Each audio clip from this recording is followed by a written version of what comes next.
welcome. Very good afternoon. You're watching Inspire India. I am Afrida Rahman Ali. Well, this is a show that brings you stories of the Good Samaritans who are lending a helping hand to the poor and the underprivileged. Remember, we are in the fag end of lockdown 2.0 and there is still a lot of uncertainty on the exit plan. But while most of us are happy to stay at home, sustaining ourselves with the basic provisions, not everyone out there has that luxury. In fact, if it was not for these do-gooders and caregivers, a lot of people would have been left in the lurch. So here we are trying to celebrate those stories because these are people who in the true human spirit of caring and sharing is making sure that no one sleeps hungry, no one is left abandoned, and no one is left behind in India's struggle against COVID-19, even as we try to emerge out of this unprecedented health crisis. So with me on the show this afternoon are a few of those individuals. They are braving the risk of exposure to this virus that has not deterred them to extend help and assistance, whether it is the migrant laborers or, for that matter, stranded fishermen or even stray animals. So let me introduce my guests this afternoon. My first guest, Bhubaneswar-based Manas Patnaik. He's the coordinator for a network of activists and volunteers who have come forward to the aid of stranded migrants, and how they started is simply by starting a WhatsApp group. Now, this initiative is called Odisha Disaster Mitigation Mapping and Intervention for COVID-19. They first map those migrant laborers in the camps where help is required and then facilitate food, shelter, essentials, medicines, etc. at those respective locations. However, they work in close collaboration with state administration, liaising with state governments and NGOs to do their job. So every day the group receives around 1,000 messages from volunteers about migrants seeking support and supplies for their daily sustenance. I welcome you, Mr. Patnaik. Namaskar. बहुत बहुत शुक्रिया आप हमारे show में आए और आपसे हम जानना चाहेंगे किस तरह से आप इस काम को आगे बढ़ा रहे हैं. Thank you for joining me. Namaskar. I want to go across to my next guest, Mumbai-based Kailash Tandel, a PhD student who's visually challenged, who is part of a group initiative that is trying to help the fishing community staying in Kolivada. Now, with the aid of 14 volunteers, Kailash Tyndale and his group has given out 149 food packets in Machimar Nagar area. He's trying to help other people and, in fact, get help from other organizations who help provide PPE, that is protection equipment, private protection equipment to hospitals. So at two levels, Kailash Tyndale is working despite being visually challenged. Thanks very much, Mr. Tyndale, for joining us and for giving us your time this afternoon. And we really appreciate the kind of work you are putting in at the ground level. Let me go across to my third guest, Hyderabad-based Srilakshmi Bhopal, part of this venture called Feed the Stray. Like I was mentioning, there are those among us who are not just looking out for fellow humans, but also looking out to help the stray animals. Yes, they are left stranded as well, because on a day-to-day basis, you would notice people feed stray animals on their way to work or on their way back, but a lot of these animals are deprived of the basic food now. But thanks to people like Srilakshmi Bhopal, these animals are taken care of, at least in Hyderabad. I welcome you to Inspire India. Srilakshmi Bhopal, thanks for joining us. So let me begin by first asking my first question to Manas Patnaik. Manas Patnaik जी, जिस तरह से मैंने अभी कहा कि आपका ये जो नेटवर्क है ऑफ एक्टिविस्ट्स, आप लोग पहले मैपिंग करते हैं कि कहाँ कहाँ चीज़ों की ज़रूरत है, ये किस तरह से आप करते हैं, कैसे आपने शुरुआत की? मैं पहले नमस्कार करूंगा आपसे, क्योंकि आपने हमको मौका दिया बात करने के लिए उड़ीसा के बारे में। तो मैं ये कहना चाहता हूं कि पहले मैं धन्यवाद दूंगा उड़ीसा लोगों को। और यहाँ पहले जब लॉकडाउन का जो मामला आया मार्च 23 को, हम यहाँ को उड़ीसा से जो साथी है, आप जानते हैं, जो सामाजिक कार्यकर्ता है और राजनीतिक कार्यकर्ता है और आपका जो पॉलिटिकल एक्टिविस्ट है और जो अखबार लोग हैं, जर्नलिस्ट, एक फोरम बनाया गया, उड़ीसा डिस्ट्रेस मैपिंग जिसको हम OTMA के नाम से जानते हैं। ये पूरा देश भर में, जिस तरह उड़ीसा आप जानते हैं, उड़ीसा से बहुत सारे साथी गुजरात में रुके फंसे हैं, डिस्ट्रेस के तरफ से माइग्रेशन लोग हैं, और खास करके तमिलनाडु में से आसपास 5 लोग फंसे हैं, जो कि सरकार ने अभी कहा है कि उन लोगों को यहाँ लाएंगे। लेकिन दिक्कत ये है कि आज तक जहाँ डाटा आया है 4 लाख से ज्यादा लोग रजिस्टर किए हैं। मुझे ये लगता है कि 3 तारीख जब जाएगा ये डाटा बढ़ेगा। लेकिन ये जो इनिशिएटिव हमने किया, हमने चीफ मिनिस्टर नवीन पटनायक जी को भी हमने एक लेटर लिखा था, जो हमारे जो साथी हैं, मैं पहले धन्यवाद दूंगा। यहाँ जो वरिष्ठ पत्रकार जो हमारे मेरे जो गुरु हैं सुधीर पटनायक, वो उन्होंने ये काम शुरू किया उड़ीसा में, और पूरा उड़ीसा के जो साथी हैं आसपास 200-250 साथी को एकजुट किया फोन में बैठकर घर में, क्योंकि अभी लॉकडाउन में हम बाहर नहीं जा सकते। हम सुस्त रहेंगे तो हम दूसरे को कर सकते हैं। तो इसलिए यहाँ से जी लोग हैं हमारा जो साथी है, हमारा जी जी मानस पटनायक जी, मैं थोड़ा सा आपकी ऑडियो ठीक से सुन नहीं पा रही हूँ. Will try and fix that. Let me go across to my next guest, Hyderabad-based Srilakshmi Bhopal. Srilakshmi Bhopal, I want to ask you that, when you thought about taking up an initiative of this nature, did you also realize that there would be grave risks on your way? Because the moment you step out outdoors, you could possibly expose yourself to the virus, but yet that has not deterred you from taking up something like this. When and how did you start, and what has been your experience so far?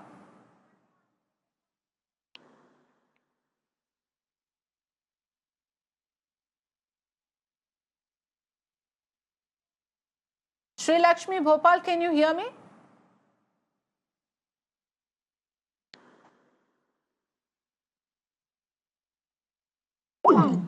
Hello. I am not sure if I'm audible to Srilakshmi Bhopal. Yes, please carry on. I wanted to know your experience so far in helping the stray animals. Go ahead, ma'am.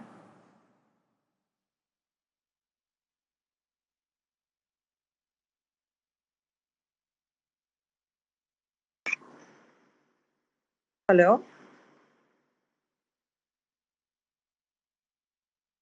Okay, I am extremely sorry. I think there is a problem connecting. We are working under a lot of constraints because a lot of us are working from home, and there are technical difficulties often in connecting with our guests. We'll try and fix that with Srilakshmi Bhopal. I apologize for the difficulty. Let me go back to Manas Patnaik. Manas Patnaik ji, आप जब बोल रहे थे तो हम दिखा भी रहे थे किस तरह से आप लोग इस मुहिम को आगे बढ़ा रहे हैं, लेकिन कई सारी मुश्किलें होती है क्योंकि अभी जो है लॉकडाउन पीरियड में इतने रिस्ट्रिक्शंस है. तो कितने लोग जुड़े हैं आपके साथ, और कहाँ से आपको जो है एड या कोई फाइनेंशियल असिस्टेंस कहाँ से मिलती है? कैसे आप चीज़ों का जुगाड़ जो है वो किस तरह से करते हैं? देखिए, ये होस्ट उड़ीसा लोगों से मिला है। उड़ीसा लोग जिस तरह हमको सपोर्ट दिए हैं, खास करके उड़ीसा के जो सामाजिक कर्मी हैं, जो एक्टिविस्ट हैं, जो पॉलिटिकल लोग हैं, जो किसान एक्टिविस्ट हैं, खास करके अखबार के लोग, जो वरिष्ठ पत्रकार के लोग, उन्होंने एक जो मिशन तैयार किया कि ओडीएमआई घर में बैठकर हम एक मोबाइल से एक व्हाट्सएप ग्रुप बनाया, वहां से लोग का मैसेज आता है। आसपास 50,000 लोगों का अभी तक हमारे जो कॉन्टैक्ट में आया है, आसपास 50,000 लोगों का कॉन्टैक्ट उड़ीसा के से बाहर लोगों का आया है। कौन बताता है खाना नहीं है, रेशन नहीं पहुंचता है। हम इस बात को लेकर भी गवर्नमेंट के पास जाते हैं, गवर्नमेंट जो उड़ीसा गवर्नमेंट है उसको रिप्लाई देते हैं आगे जाने के लिए, और वहां तक एडमिनिस्ट्रेशन को पहुंचाने के लिए वहां हम नेट का यूज करते हैं, इंटरनेट में ढूंढते हैं, और वहां ट्विटर यूज करते हैं, और वहां का जो साथी है खास करके मुंबई में और तमिलनाडु में हमारे जो साथी हैं उनसे बात करते हैं। जी, तो इस तरह के जो आप जैसे वॉलंटरी ऑर्गेनाइजेशन है वो सरकार के साथ कदम से कदम मिला के काम कर रही है, और इसकी बहुत ज़रूरत है हमारे समाज में, क्योंकि पॉसिबल नहीं होता कई बार कि सरकार की आंख कान हर जगह हो. So, people, private individuals, civil citizen groups, NGOs, they're all pitching in. और ये जो Orissa disaster mitigation mapping and intervention जो इनिशिएटिव है जिसके साथ आप जुड़े हैं, ये बहुत ही अच्छा काम इस तरह से कर रहे हैं, क्योंकि the idea is also to identify the target groups. The idea is identify where help is required the most, and groups like this are actually working towards that end, and therefore this must be applauded because there is a systematic way of operating. It's not random, it's not being done in a haphazard manner. So I want to in fact bring in Srilakshmi Bhopal again. Ma'am, apologize to you for the difficulties we had earlier. Tell us about your experience that you have so far in venturing out to help the stray animals. Which are the areas that you operate in Hyderabad? Yes, in Hyderabad. Go ahead, please. Yes, actually, I'm operating all over the twin cities of Hyderabad, which is Hyderabad and Secunderabad. We are covering 150 kilometers. So pretty much we do the whole 360-degree track feeding animals all around the peripheries of the city and also in the city. Hello? Yes. Okay. Now, So, yeah. yes, I can hear you. I wanted to know from you that there are a lot of, yes, go ahead, complete your point, please.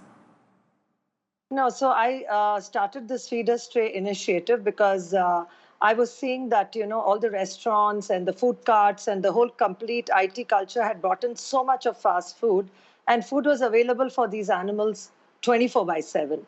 And with the lockdown, I realized like the horror of these animals not even getting water and food. So I just started a small WhatsApp group.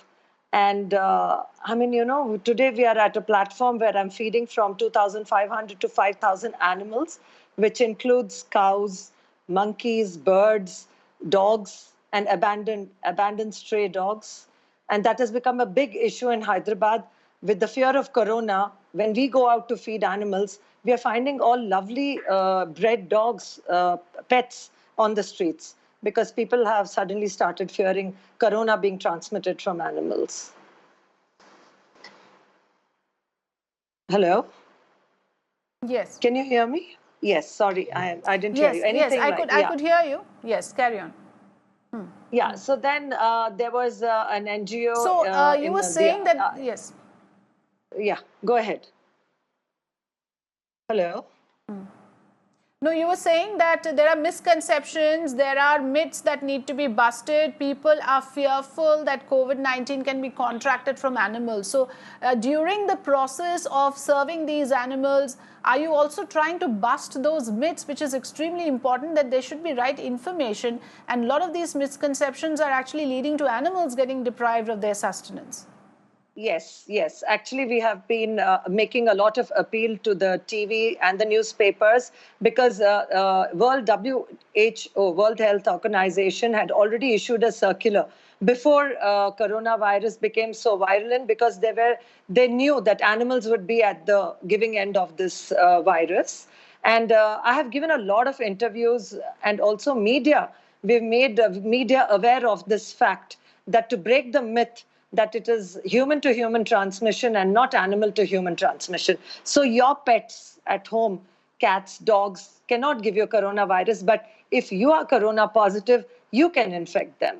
So we have been in our own languages, in our local languages, we have been spreading out this word. And there is a little change in the attitude towards these animals, because when I started the drive at the beginning of the lockdown, we were finding about 12 to 13 pet dogs abandoned. Now I find the number much lesser, but I think this is just the tip of the iceberg.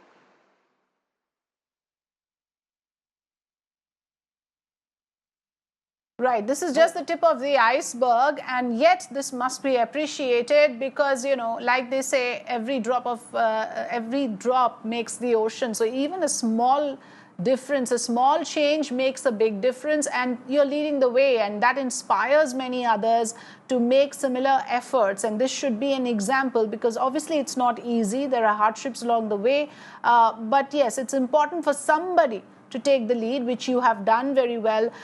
For that, you deserve all the credit for taking this up, because like I said, it's not possible often for the government authorities to take care of each and every vulnerable group, and stray animals have as much a right to sustain themselves during this period as our fellow humans. If I can now go back to my other guests, I don't know if my guest from Mumbai, Kailash Tandale, is with me right now. If he is not connected, I think I'll go back to Manas Patnaik, who is joining us from Bhubaneswar. Manas Patnaik जी, ओडिशा में किस तरह के हालात हैं? सिर्फ भुवनेश्वर में ही नहीं, बाकी जगह पे लोगों की किस तरह की मुश्किलें आपकी नज़र में आई हैं? क्योंकि मैं समझ सकती हूँ एक ग्रुप या एक वेंचर हर जगह काम नहीं कर सकती है, बट फिर भी आपके नज़र में फिलहाल क्या-क्या चैलेंज है ज़मीनी लेवल पर? देखिए, यहाँ पर जो क्योंकि हम लोग भी घर पर हैं, और हमको ये लगता है कि उड़ीसा सरकार अच्छा काम कर रही है, लेकिन मुझे ये लगता है खास करके एग्रीकल्चर सेक्टर और अभी जो लोग आ रहे हैं, खास करके अभी काल से हम देख रहे हैं मीडिया में ऐसा न्यूज़ आ रहा है कि गुजरात, सूरत से लोग यहाँ आ रहे हैं अपने पैसा खर्च कर। अभी ये दिक्कत बढ़ेगी क्योंकि जब 4-5 लाख लोग यहाँ पर आएगी, उड़ीसा सरकार उसको किस तरह मैपिंग करेंगे, खासकर हम स्क्रीनिंग कैसा करेंगे क्योंकि सरपंच को यहाँ पर पावर देंगे उड़ीसा उड़ीसा का जो मुख्यमंत्री नवीन पटनायक जी उनको पावर दिया है कि पावर को यूज करेंगे, लेकिन ये दिक्कत है कि ये जब पावर मिलेगा उनको, वो पावर को किस हिसाब से लेकर जाएंगे। अभी बहुत जगह पर दिक्कत आ रही है क्योंकि यहाँ पर जो हेल्थ वर्कर है they can do a good job, हाँ, पूरा एक महीने वो काम कर रहे हैं, जो सामाजिक कार्यकर्ता है वो काम कर रहे हैं, अपने जीवन को जमीन में लगाकर काम करें। और मुझे ये लगता है कि उड़ीसा सरकार के लिए बहुत बड़ा चैलेंज आगे आ रहा है। और क्योंकि क्योंकि अभी जिस तरह हालत बेरोजगार को लेकर है और खास करके उड़ीसा में बहुत ज्यादा आने वाली है और उड़ीसा सरकार को इसके ऊपर बहुत ज्यादा प्रायोरिटी देना होगा, खास करके अभी क्योंकि मिडिल क्लास फैमिली यहाँ पर बहुत सारे दिक्कत में है और खास करके माइग्रेशन पीपुल और किसान, ये दोनों मुद्दा उड़ीसा सरकार को एक स्पेशल इकोनॉमिक पैकेज इन लोगों के लिए डिक्लेयर करना बहुत जरूरी है। जी जी, आप बने रहिए हमारे साथ। I have my guest from Mumbai also joining me right now, mister Kailash Tandel, who's a PhD student. He's visually challenged and he is catering to the fishing community in Kolivara. Mr. Tandale, I want to ask you how you go about doing this. How did you identify this particular group of people that you want to help out? And what are the constraints really that you face? Because being visually challenged, you have decided you're not deterred by your personal circumstances to do something like this, which I must say is extremely inspiring for a lot of other people. It's first of all, my name is Kailash Tandel from Kulaba Kapred Machimar Nagar. And what I thought, I got this idea. I conducted this workshop called Possibilities. And the workshop basically is about to recognize our own inner strengths. And that's how I got inspired by this particular workshop and continues to basically do this workshop to to recognize others' inner strengths that they have. And what happened was last few days I was thinking like how we could actually assist or help people who are definitely in need. And then identified those who are widows, those who are basically in a poor families, those who are from a person with disability. And so far, I have distributed 196 food packets to those families and connecting with people and connecting with people, civil society, and so forth and so on. And this is basically particularly the idea is to bringing people together. That's what basically the idea is, where the civil society as well as the people from the various sections, I mean, they could come together and bring this together so that we'll live in harmony and peace. And so that the idea is basically is that being a visually challenged person, of course there are a lot of actions absolutely, but yes, I believe in one thing, like, when you have yes. something in and what you vision in your said mind, is important, that it's important to take everyone along, whether it's the fishing community, whether it's other vulnerable groups. Like in previous episodes, we also spoke about transgender communities, sex workers. So certain groups are being taken care of by people like you. But I want to ask you that since you're operating in Mumbai, which is a city which has a very high number of positive cases, an alarming number in fact, and the city is full of hotspots and containment zones, are you taking special care during your, when you go out to help these communities? What are the kind of precautions that you take and which you're required to take? Definitely, while distributing these food packets, we do take actually precautions. What we do is we collected actual list of people who are in need, first of all. Second thing, I know we have also taken along with that particular list their phone numbers. So what we do is while distributing, we call one by one, and while they do come and to collect the packets, what we do is we keep distance, like is a physical distance that we require to take. We do take precautions of that, and we while entering to the particular area, what we do is we ask them to sanitize their hands and all, and we do wear gloves while distributing this package to the needy people. That's kind of actually precautions that we're definitely taking. Right. Absolutely. So, it's actually heartening to see that you are doing your bit, stepping out of the comfort zone, braving certain risks, because all of us know very well that the moment we step out, especially in a city like Mumbai, there are risks that we take. But, the fact of the matter is that at the same time, people cannot be left stranded, cannot be left in the lurch, especially those who need this kind of help and assistance. I appreciate my guests joining me on the show today, Manas Pattanaik, Kailash Tandel, and also Srilakshmi Bhopal. Thank you so much for giving me your time. And this is a show where we bring out the true human spirit of caring and sharing. And all of these individuals are helping out purely out of humanitarian concern. They do it relentlessly, selflessly, tirelessly, day in and day out. And for that, we must applaud them. Thanks for joining us here on Inspire India. And we continue to bring you such stories every day at 1 p.m. Thanks for watching.